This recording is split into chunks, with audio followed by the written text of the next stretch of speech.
Түн аптап ыстығында жігіттер шатыр ішінде шаршап, терге малынып отырса да, тек Құрбан ақсақал шайдан баса алмай, қалыпты әдетінше шатырда ұзақ отырып, алыс көкжиекті бақылап отырады. Кешке қарай таза жер тауып, намаз оқып, дутарын шешіп, қоңыр күйді қайта тартуға дайындалады. Сырым босағада күбіне сүйеніп, алыс көкжиекке көз тастайды.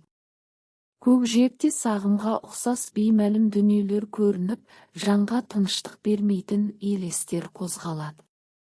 Мектеп бітірген соң Сырым жыл 12 ай үй көрмей, геодезистікпен айналысып, ешкім келмеген даланы аралайды. Белгісіз кең далада бағыт айыра алмай қиналғанда, жол көрсетуші ретінде Түркменнің Қособа ауылынан Құрбан ақсақал табылды. 70-тен асқан ақсақал жазық даланың әр кішкентай бұдырын атаумен белгілеп, карта бетіне түсіреді.